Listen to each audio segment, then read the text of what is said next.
Student, তোমরা যারা ক্যালকাটা ইউনিভার্সিটির আন্ডারে সেকেন্ড সেমিস্টারের ছাত্রছাত্রী আছো এবং তোমাদের রাষ্ট্রবিজ্ঞান সাবজেক্টে অনার্স আছে, তোমাদের জন্য আজকের ক্লাসটা খুবই গুরুত্বপূর্ণ। আজকের ক্লাসে তোমাদের ডিএসসিসি 2 পেপারের 100% কমনযোগ্য লাস্ট মিনিট সাজেশান নিয়ে আলোচনা করব। তবে কেবলমাত্র সাজেশান নয়, আজকের ক্লাসে তোমাদের ডিএসসিসি 2 পেপারে একটি মক টেস্টের প্রশ্নপত্র নিয়ে আলোচনা করব, যেখান থেকে তোমরা অনেক প্রশ্নই পরীক্ষায় হুবহু কমন পেতে পারো। তোমাদের 4 তারিখ থেকে পরীক্ষা শুরু হচ্ছে এবং তোমরা এখন অনেকেই পরীক্ষা নিয়ে চিন্তিত, বিশেষ করে শেষ মুহূর্তে কোন প্রশ্নগুলো একটু বেশি জোর দেবে, অর্থাৎ ভালো করে পড়বে, বুঝে উঠতে পারছো না। আজকের ক্লাসটা সম্পূর্ণ তোমাদের জন্য। তোমাদের 3 ধরনের প্রশ্ন পরীক্ষায় আসে, 10 নম্বর, 20 নম্বরের এবং 5 নম্বরের। 10 নম্বর এবং 20 নম্বরের প্রশ্ন মডিউল 1 থেকে যেগুলো প্রথমে তোমরা করবে, অর্থাৎ ভালো করে দেখবে, সেগুলো বুঝে নাও। প্রথম প্রশ্ন হচ্ছে ভারতে কেন্দ্র ও রাজ্যের মধ্যে প্রশাসনিক সম্পর্ক আলোচনা করো। সেকেন্ড প্রশ্ন ভারতীয় গণপরিষদের গঠন ও কার্যাবলী আলোচনা করো। 3 নম্বর প্রশ্ন ভারতে কেন্দ্র ও রাজ্যের মধ্যে আইনগত সম্পর্ক আলোচনা করো। এখানে একটা বিষয় শুনবে, ভারতে কেন্দ্র ও রাজ্যের মধ্যে প্রশাসনিক সম্পর্ক আর আইনগত সম্পর্ক, এই দুটি প্রশ্নের মধ্যে থেকে একটি প্রশ্ন ঘুরিয়ে ফিরিয়ে প্রায় প্রতি বছরই দেয়া হয়। এবং এছাড়া আরও প্রশ্ন শুনে নাও যে ভারতের সংবিধানে উল্লেখিত ধর্মীয় স্বাধীনতার অধিকার, সাম্যের অধিকার, স্বাধীনতার অধিকার, এই 3টে প্রশ্ন যদি করে যাও, এখান থেকে একটা প্রশ্ন তোমরা কমন পেতে পারো, কারণ এই 3টে প্রশ্নের মধ্যে থেকেও ঘুরিয়ে ফিরিয়ে একটি প্রশ্ন পরীক্ষায় দেওয়া হয়। পরের প্রশ্ন মডিউল 1 থেকে ভারতীয় যুক্তরাষ্ট্রীয় ব্যবস্থার প্রকৃতি আলোচনা করো। ভারতীয় যুক্তরাষ্ট্রীয় ব্যবস্থার প্রকৃতি আলোচনা করো, ভালো প্রশ্ন এটা। পরের প্রশ্ন ভারতের রাষ্ট্রপতি ও প্রধানমন্ত্রীর মধ্যে সম্পর্ক, এই প্রশ্নটা গতবারে 10 নম্বরে দেওয়া হয়েছিল। এই প্রশ্নটা তোমরা 20 নম্বরের জন্য একটু তৈরি করতে পারো। এই রাষ্ট্রপতি এবং প্রধানমন্ত্রীর মধ্যে সম্পর্ক আলোচনা করো।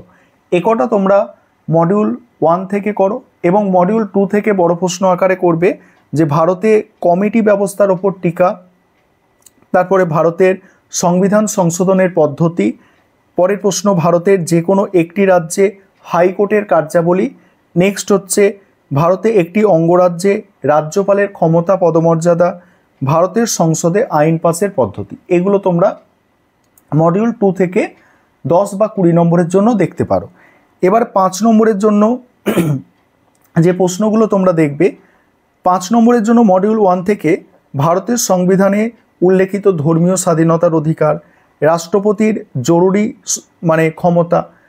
ক্ষমতার যে 3টে ধারা আছে, ওই 3টে ধারা দিয়ে আবার আলাদা আলাদা প্রশ্ন আসতে পারে। সাম্যের অধিকার দেখবে, রাষ্ট্রপতি প্রধানমন্ত্রীর সম্পর্ক দেখবে, সংবিধান প্রস্তাবনার গুরুত্ব, মৌলিক অধিকার ও মৌলিক কর্তব্যের পার্থক্য।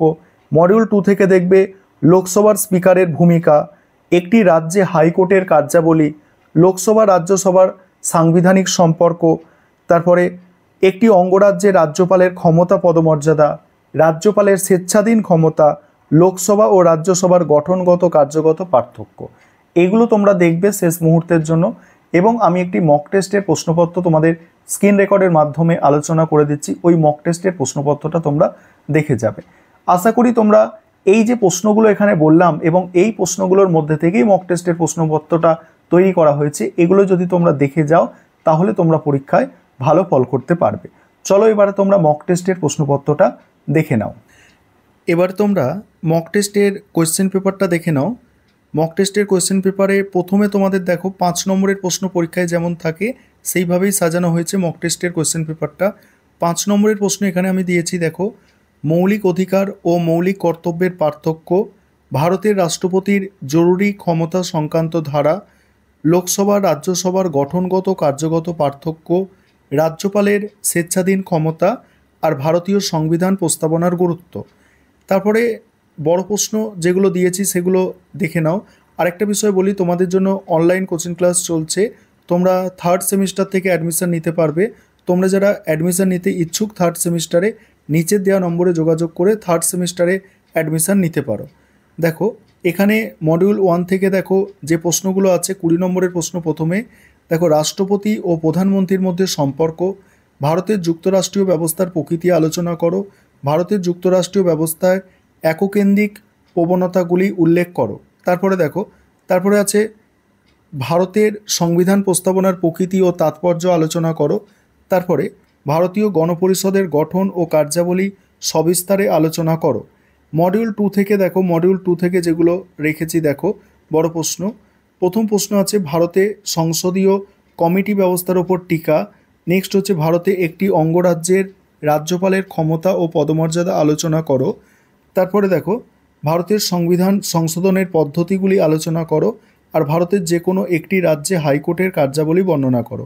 এবার তোমরা যারা ইংলিশ ভার্সনের স্টুডেন্ট আছো তোমরা দেখে নাও, আমি স্ক্রল করে যাচ্ছি, ইংলিশেও এখানে কিন্তু কোয়েশ্চেনটা দেওয়া আছে, তোমরা দেখে নাও।